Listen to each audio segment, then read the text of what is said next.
continuamos y vamos a hablar de otro libro y además de otro libro ambientado, en este caso, en un momento de nuestra historia, pero que lo usa como telón de fondo para plasmar la historia y el relato de la vida de dos personajes, además con una relación muy curiosa entre ellos. Al final, la historia de España también nos da para reflexionar sobre esas relaciones que surgieron de la Guerra Civil, por ejemplo, y tras la contienda durante el periodo de posguerra. Ahí viven los personajes de la nueva novela de Fátima Beltrán, Canción bajo el agua. Bienvenida, Fátima. Hola, buenas tardes, Mara, gracias. Pues vamos a hablar, si te parece, de este libro, que no es ni mucho menos una novela histórica, más bien es una novela que nos cuenta pues, las experiencias, las vivencias de dos personajes principalmente, aunque aparecen otros, y de la relación entre ellos, ¿no? Pero al final sí que es verdad que surge la relación de ese antagonismo que se generó durante la Guerra Civil Española, porque ambos personajes pertenecían cada uno a un bando, ¿no? Este es el punto de partida quizás de la novela. Sí, exacto, Mara. No pretendo hacer novela histórica. Lo que pasa es que, bueno, contextualizo la narración en una época y sí que he tenido que investigar y documentarme para fijarla bien, ¿no? Uso el género del realismo mágico y va muy bien tener un contrapunto bien fijado históricamente para poder contrastar mejor lo que es la parte del realismo mágico con la realidad pura y dura en la que se enclava la historia. Son dos personajes, o un personaje y medio, porque uno es medio translúcido, es un fantasma. La novela arranca con la vuelta a casa del soldado del bando perdedor, que vuelve a su pueblo natal en las montañas mineras, pero eso sí, acompañado por un fantasma bastante cascarrabias que pertenece al otro personaje del que iré contando su vida, obra y casi milagros en la otra mitad del libro, ¿no? En unos capítulos pares explico la historia del soldado que regresa junto al fantasma del soldado cascarrabias al que mató. ¿Sí? Y en la otra parte, en los capítulos pares, explico la historia de ese fantasma, ¿no? Lo que había sido su vida y bueno, sí, entonces es...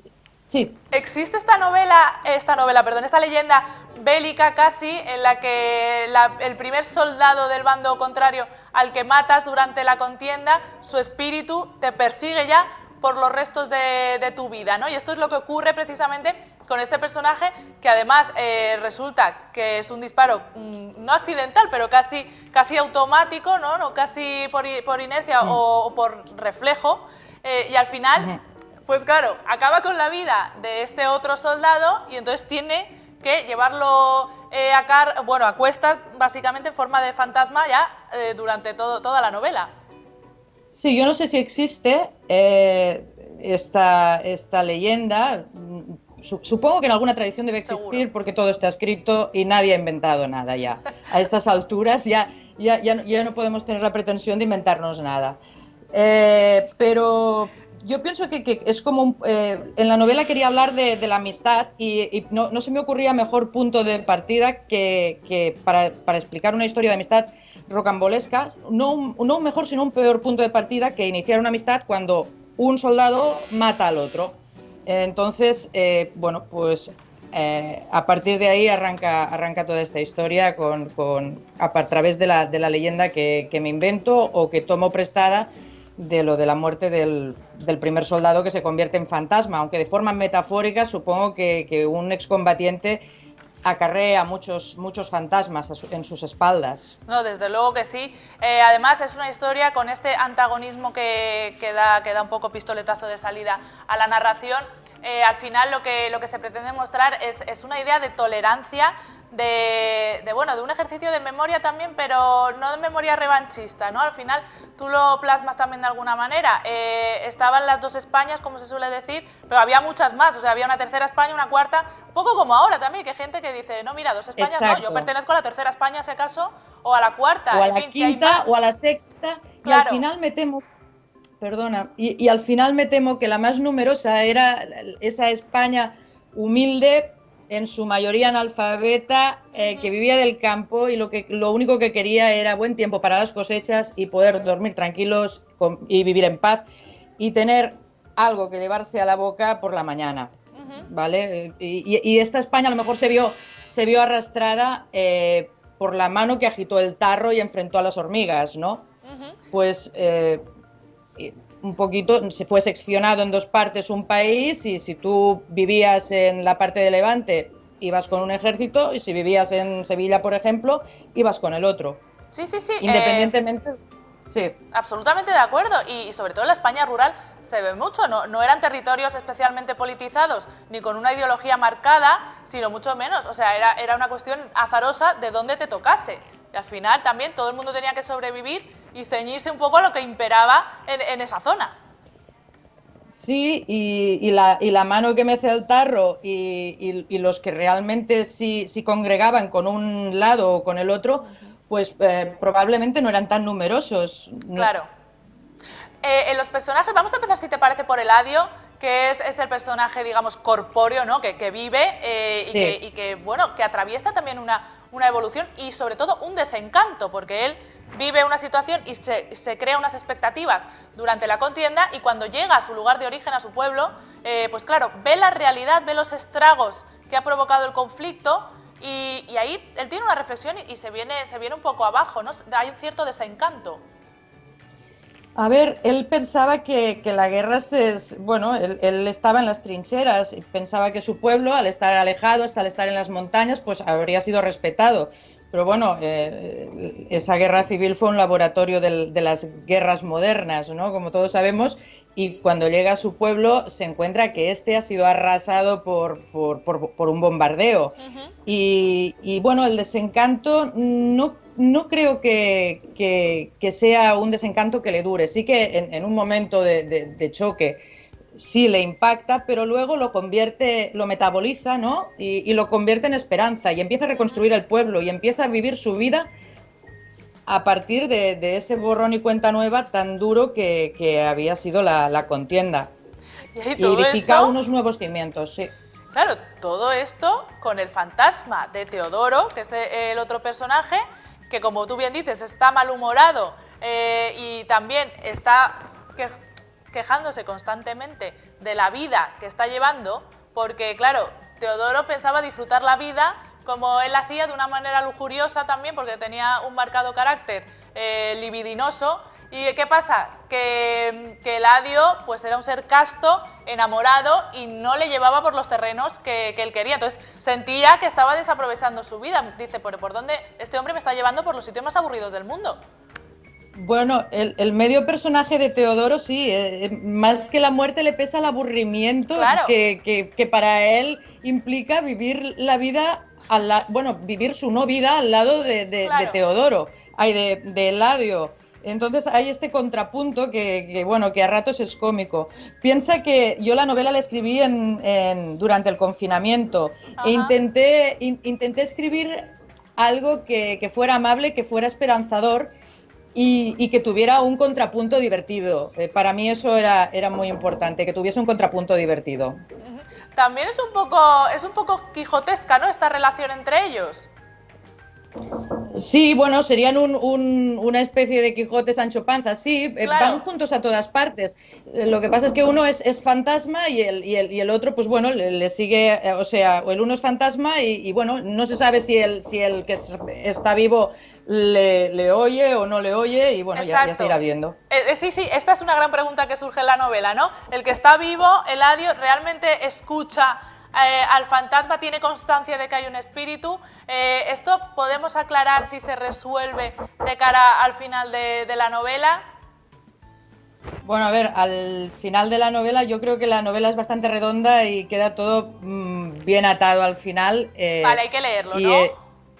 Yo creo que sí y además creo que vale la pena. Hay que leerlo para saber si finalmente se conocen o no, o entran en contacto de alguna manera. Aparte de estos dos personajes, la novela también se basa en muchos otros que son los habitantes del pueblo que le cuentan a Eladio cuando vuelve pues todas las penurias por las que están pasando a raíz de la guerra, ¿no? Y al final se hace una reflexión de la función o de la huella y la cicatriz que deja un conflicto de este tipo, y la memoria, porque al final el título tiene mucho que ver con la memoria, ¿no? Sí, el título, el agua, ¿no? Que sería, bueno, es un elemento muy presente en toda la novela. Entonces, bueno, hablamos de la memoria de los peces y nos dicen que los peces no tienen memoria. Uno de los personajes, concretamente la hermana de Eladio, que se ha quedado en el pueblo, que ha sido bombardeado y ha visto toda esa barbarie, en un monólogo que a mí me gusta especialmente, dice que, bueno, hasta la memoria nos arrebatarán, ¿no? Son el bando perdedor y dice, hasta la memoria nos arrebatarán y tendremos que ser como los peces, que no tienen recuerdos y así no tienen nostalgias, no tienen rencores, ni tienen nada. Viviremos como los peces sin pensar que hubo vida detrás del desastre de la guerra, ¿vale? Porque si no nos deprimiríamos demasiado.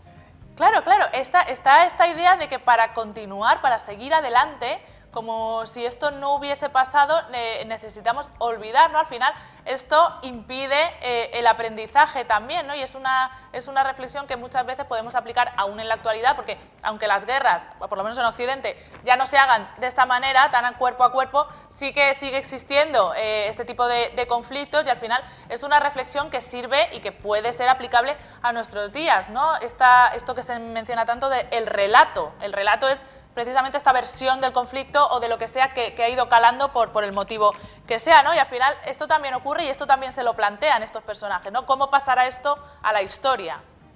Y sobre todo, ¿cómo lo digeriremos nosotros, ¿no? ¿Cómo lo metabolizaremos nosotros para seguir adelante sin rompernos, sin morirnos de la pena, ¿no? Que al final es en la pirámide de Maslow de su supervivencia es lo que se encuentra en la base, ¿no? Sobrevivir.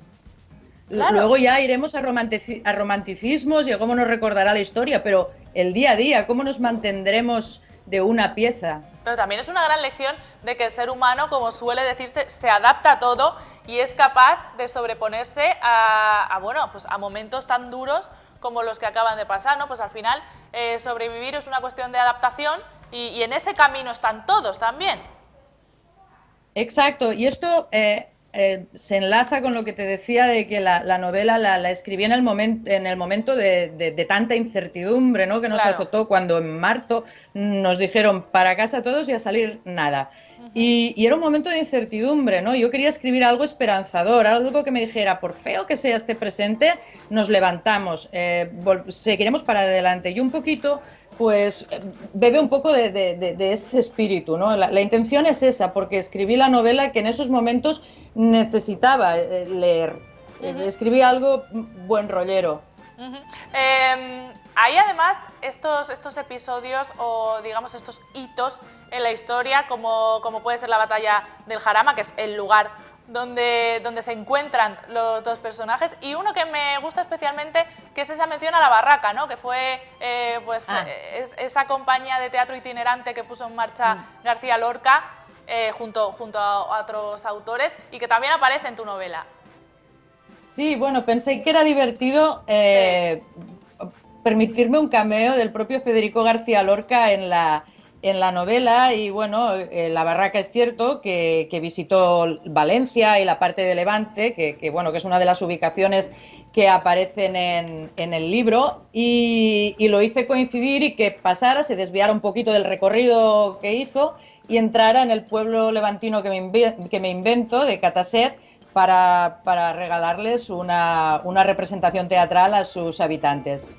Cataset, que como bien dices es un pueblo inventado, es una ficción y en la que ocurre un episodio que a mí me gusta mucho y me pareció muy gracioso porque el libro es verdad, como bien nos comentas, que tiene estas dos variantes, ¿no? Como la parte más seria, más reflexiva, pero luego hay un contrapunto de humor bastante marcado y también hay que reivindicarlo, ¿no? Porque al final la novela funciona como una conjunción entre ambas cosas. Y hay un punto que a mí me parece muy gracioso, como ya digo, que es como un pájaro, en concreto el agapornis, no sé de qué manera desata una fiebre de lujuria en el pueblo, como una pandemia sexual casi en el pueblo que nos acabas de comentar.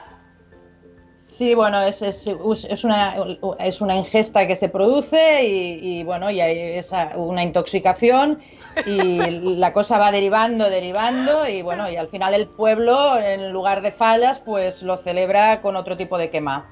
Pero, O sea, y es claro, bueno, pero es que tú también aquí, claro, has hablado de realismo mágico, pero es verdad que en muchas ocasiones das mucha rienda suelta a tu imaginación, ¿no? Y nos encontramos con situaciones surrealistas. sí, pero bueno, yo creo a ver, Levante, bueno, yo soy de Terres de l'Ebre, que toca bastante Sí. la comunidad valenciana, o sea, primos hermanos, y yo creo que si hay un territorio para el realismo mágico, es el nuestro. Yo Desde luego creo, que ¿no? sí. Entonces, para darle rienda suelta, yo creo que es el nuestro. ¿Con qué sensación quieres que se quede el lector cuando finaliza esta novela? ¿Cuál es el objetivo principal que tú persigues cuando la escribiste? Pues el mismo, ya te he dicho, yo la escribí en el momento de pandemia y dejar un buen gusto, ¿no? Y que no descarte algún día volverla a leer. Ah, bueno, pues eso es muy bueno, ¿eh? Volver y bueno, y hacerlo también bueno, en otro momento al final. Bueno, desear es gratis, ¿no? Ante el No, no, vicio de claro. pedir está la virtud de no dar. Tú me dices que me gustaría, yo te digo bueno, que no descarten volverla a leer otra vez. Bueno, pues esto me ha gustado, esto es interesante, ¿eh? Porque muchas veces, oye, leemos un libro en un momento de nuestra vida y luego por lo que sea nos apetece volver a él. Y siempre lo leemos con otros ojos, además, porque ya no somos los mismos. Sí, no, es verdad, es que, a ver, al final la magia de leer un libro es que tú eres el director, yo soy la guionista y tú si lo lees eres el director, tú haces el casting, tú pones la cámara, tú las localizaciones, yo te doy una guía y tú te haces tu película. Claro. Y en función de cuando lo leas, pues y tu estado de ánimo o la temperatura de tu alma, pues serás un director o otro. U otro, claro. Oye, pues esto me ha gustado mucho. Muchísimas gracias, Fátima, por haber estado con nosotros. A ti, Mara. Recomendamos, como no, la lectura de esta canción Bajo el agua y vamos a continuar porque pasamos de la historia de nuestro país a algo más local, la historia de Alicante, porque el cuartel de Benalúa por fin, y digo por fin porque era un edificio ruinoso, no por nada más, no quedaba especialmente estético. Ahora sí que tenemos un parque muy estético en Princesa Mercedes, que además forma parte del proyecto Ciudad de la Justicia, y Alfredo Campello, nuestro experto en historia de Alicante, nos va a contar los orígenes de ese terreno, de ese solar, que como ya digo, tuvo un cuartel y ahora es un parque. Todo esto para terminar el programa de hoy dentro de unos segundos.